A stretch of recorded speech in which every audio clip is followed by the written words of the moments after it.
Alors, bonjour, chers étudiants, j'espère que vous allez très très bien.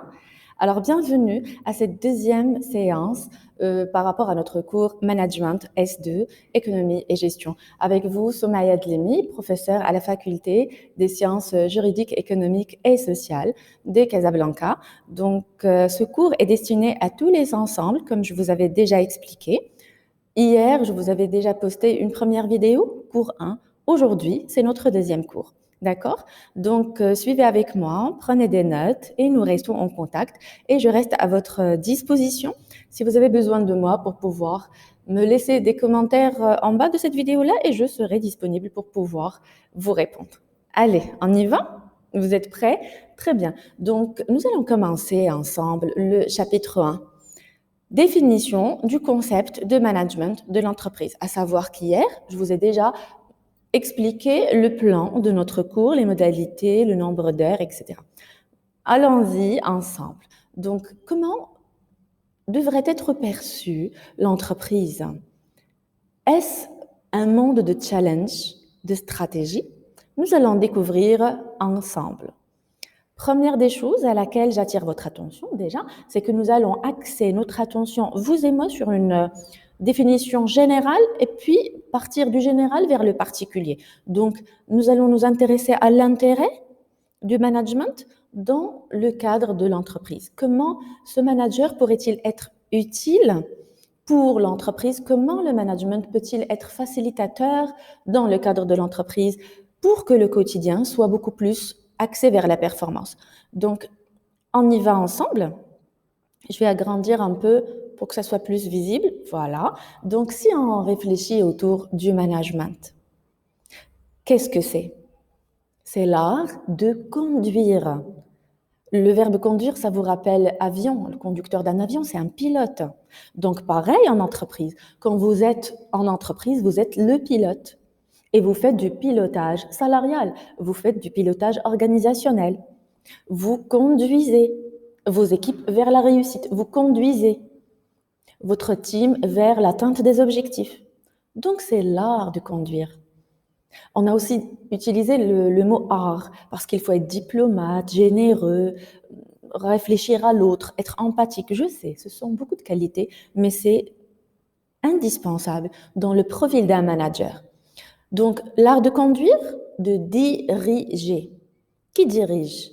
Un chef d'équipe qui est à la tête de son équipe, qui lui montre le chemin pour que tous nous nous transformons de groupe en équipe. C'est l'art de manier. Et j'aime bien, moi, en fait, dans ce cadre-là, le verbe manier. Pourquoi? Parce qu'il y a un talent de manipulateur chez ce manager. Oui, il manipule intelligemment dans une excellente gestion comportementale et une excellente gestion émotionnelle. Donc, son relationnel est toujours positif malgré les situations difficiles. C'est l'action de, regardez avec moi, de bien régler. Oui, il doit régler les choses. Il y a des lois. Chacun doit connaître ses droits et obligations. Et de bien disposer de quoi? De ressources. Nous devons tout le temps permettre à notre équipe d'être efficace. Et pour cela, nous devons leur donner aussi toutes les ressources nécessaires pour qu'ils puissent aller vers la performance. Donc, manager déjà, c'est adapter les techniques de gestion de l'entreprise aux conditions de l'environnement. Et dans le verbe adapter, nous prenons en considération cet environnement perturbé. Nous prenons en considération les personnalités difficiles, les situations imprévues. On s'adapte par rapport à ce qui peut venir parce que ce talent-là de management nous pousse justement à cette adaptabilité. Avec un sens de combativité, avec un sens, on va dire, de découverte, d'analyse, de réflexion, qui nous pousse en tant que manager à optimiser les choses, à regarder, on va dire, de façon pragmatique et rationnelle les choses pour pouvoir arriver à l'atteinte des objectifs. Donc, McNamara, qu'est-ce qu'il nous dit? Que le management est une adaptation permanente au changement.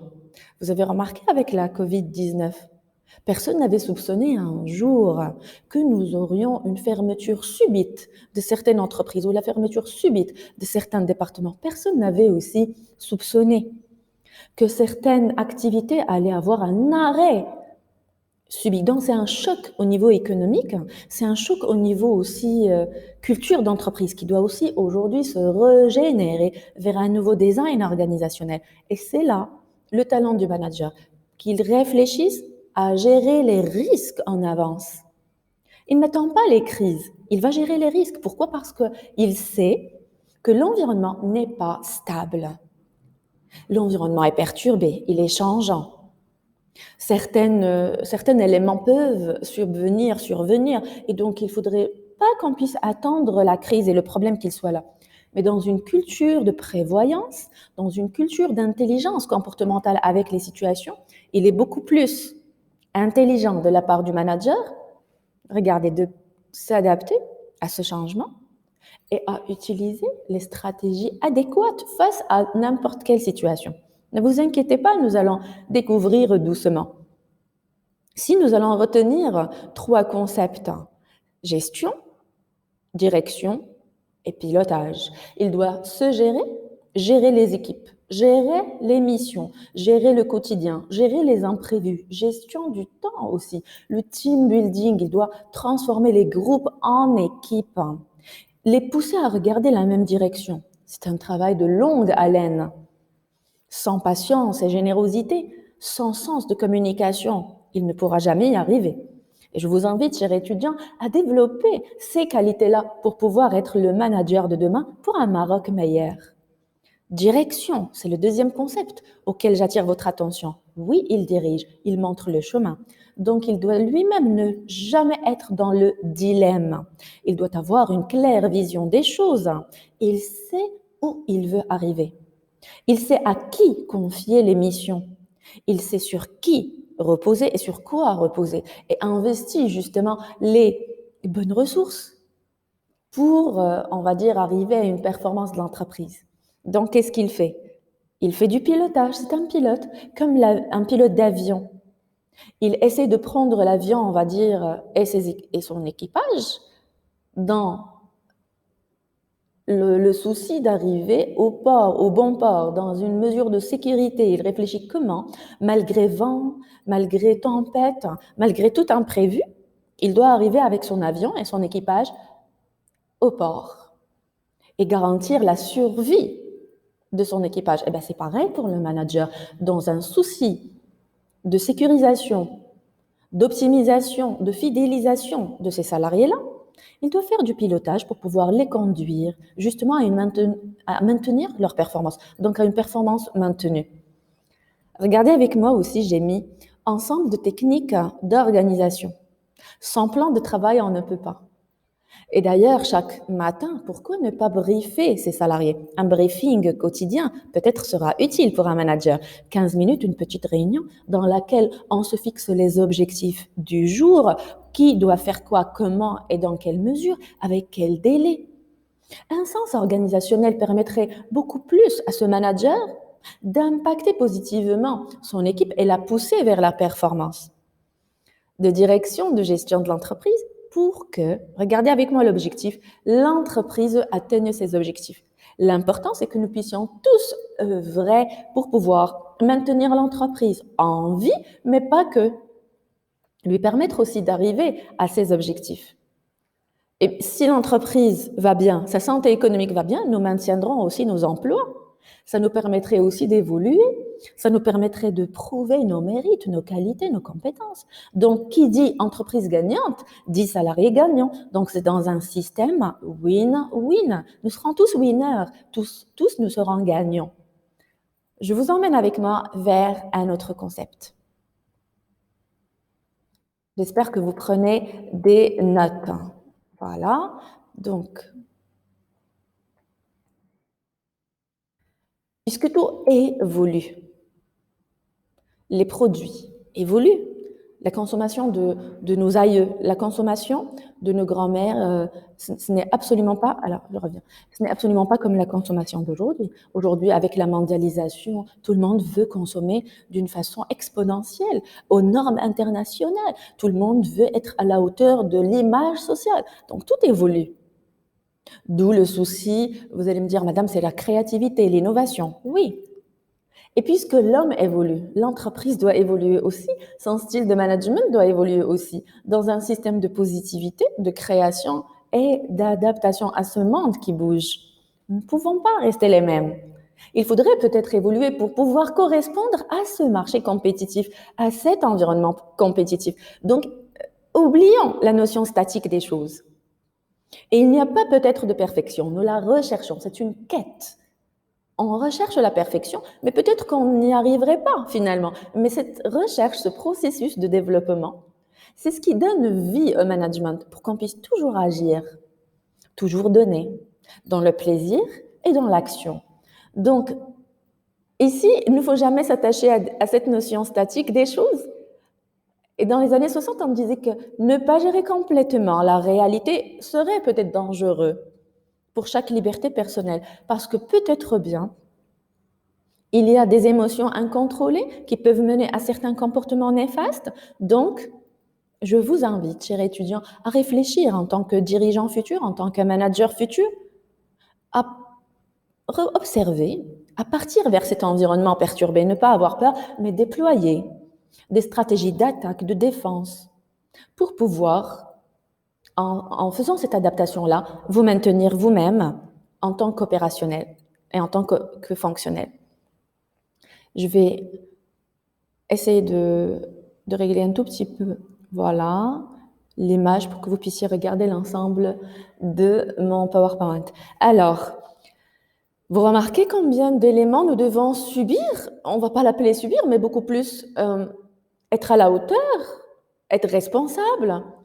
Oui, c'est une responsabilité, puisque chaque manager dans son service est responsable de soi, de son équipe, de son propre projet. On l'assimile même à la fonction de direction. Nous allons, vous, chers managers futurs, vous allez avoir une équipe à gérer, certainement, des projets à venir à gérer. Donc, qui serez-vous? Le manager est celui ou celle qui fixe la stratégie. Vous fixerez des stratégies en fonction de votre ambiance interne, environnement interne, mais en fonction aussi à ce qui se passe en externe. Pour ceci, qu'est-ce qu'il faudrait faire? Mobiliser les ressources nécessaires et les énergies nécessaires, que ce soit des ressources humaines, ressources financières, ressources informatiques ou autres. Pourquoi? Quel est l'objectif de notre présence en entreprise? Mener cette stratégie jusqu'au bout. Chiffre d'affaires qui doit évoluer, pérennisation de l'entreprise. Elle doit toujours rester tout le temps existante sur le marché, malgré la concurrence accrue. Donc, pour cela, vous ne pouvez pas travailler seul. Vous travaillerez en teamwork. Devrait-on alors apprendre ce relationnel, ce sens de communication? Oui. Aller vers l'autre, ne pas attendre que l'autre vienne vers nous? Oui. Animation d'équipe avec de la collaboration, de la symbiose? Oui. Puisque le management est une manière de résoudre les problèmes quotidiens. Vous allez manager chaque petit imprévu. Non, on va dire dans le stress ou dans l'agressivité ou dans la violence ou dans le reproche. Vous reprochez aux autres qu'ils n'ont pas été à la hauteur comme vous vouliez. Non, on va essayer de gérer malgré la différence de personnalité. Mais en même temps, regardez ce que j'ai mis ici, en prévoyant les problèmes à venir.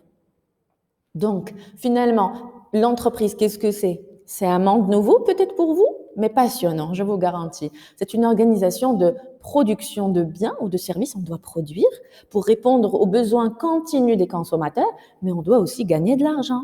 Donc, c'est à caractère commercial. L'inventivité, la créativité pourrait ici intervenir pour nous permettre justement de nous distinguer dans un marché concurrentiel. Et de là, je vous emmène avec moi vers la classification. Vous vous rappelez, dans le cours d'hier, du lundi 7 décembre, je vous avais invité à réfléchir autour de l'entreprise. Mais je vous invite dans ce cours à vous positionner dans deux postures. Soit vous serez dans le salariat, vous serez salarié, ou dans l'entrepreneuriat. Vous-même, vous pourrez peut-être créer une start-up ou une petite TPE, qui sait. Plus tard, avec de l'expérience, un bon carnet d'adresses, vous pourrez vous-même créer une entreprise. Donc, c'est utile ce chapitre pour vous, pour une bonne connaissance de l'environnement. Donc, on y va doucement, mais sûrement. On va classifier les entreprises selon plusieurs caractéristiques. Regardez avec moi ici. On peut classifier les entreprises selon la nature de l'activité. Donc, on va voir ça en détail, ne vous inquiétez pas. Qu'elles soient agricoles, commerciales, industrielles ou financières, etc. selon aussi la nature juridique, donc public, semi-public, privé. Ça peut être aussi une une SCR, une SCA, une SA. Nous allons voir les éléments en détail. Selon la taille aussi, une très petite entreprise, une petite entreprise, euh, qui est la PME, qui est la PMI, qui est la GE ou la grande holding ou la multinationale. Selon les secteurs, les branches et les filières qui produisent peut-être la même activité ou le même produit. On peut aussi les classifier selon la dimension. Donc, selon l'effectif employé, le chiffre d'affaires, la part du marché ou la valeur ajoutée. Si nous réfléchissons d'un point de vue, on va dire, économique, définition de l'entreprise dans la mesure où on réfléchit économiquement parlant. Quand vous parlez d'entreprise, c'est une unité de production. Donc, l'entreprise, elle a comme mission produire. Le jour où elle ne peut plus produire, qu'est-ce qui se passe? Fermeture. C'est normal, donc on doit absolument continuer à produire. C'est une réalité qui va comprendre des bâtiments, des machines et des moyens de production, des personnes qui vont travailler aussi, donc un capital humain qu'il faut maintenir, fidéliser, motiver. Elle va combiner les facteurs de production de la manière la plus productive. Il faut tout le temps réfléchir comment produire de la même façon, de même qualité pour maintenir cette fidélisation du consommateur, qu'il ne puisse pas nous changer pour aller vers un concurrent. Et maintenir ce rendement, on doit tout le temps donner pour que, bien sûr, l'activité soit tout le temps supérieure à la somme des énergies que nous y avons consacrées pour justement avoir un gain, un profit. L'objectif, en fait, c'est avoir ce profit-là. Mais par contre, si on va partir vers une autre vision des choses, on va dire que c'est une unité aussi de répartition. Il y aura des richesses créées, on va gagner de l'argent. Donc, on va verser des rémunérations, des salaires à toutes les personnes qui travaillent avec nous, à tous les agents économiques. Pourquoi? Parce que tous ces agents-là ou toutes ces personnes qui ont travaillé avec nous, ils ont participé à l'activité, ils ont participé à la production ou à la prestation de services. Donc, ils doivent aussi recevoir une rémunération qui va leur permettre à eux aussi, à leur rôle, de changer de rôle de producteur vers consommateur. Et s'ils vont partir acheter nos produits, c'est bien, on va écouler le stock pour pouvoir reproduire. Et ainsi, la boucle continuera doucement. Donc, selon les économistes, l'entreprise, elle est définie comme étant une unité de production de biens et de services, de valeurs, mais aussi de répartition de revenus. Donc, je vais m'arrêter là puisque c'est une petite courte vidéo, mais je vais vous lancer d'autres vidéos. Ne vous inquiétez pas, nous gardons contact, vous et moi, d'accord? Laissez-moi vos commentaires, je reste à votre disposition. Je vous donne rendez-vous très vite pour le 3e cours. Si les 2 cours par semaine ne sont pas suffisants, je partirai vers 3 cours avec des courtes vidéos pour vous permettre d'avancer avec moi doucement. Très bien, bonne fin de journée et à très bientôt.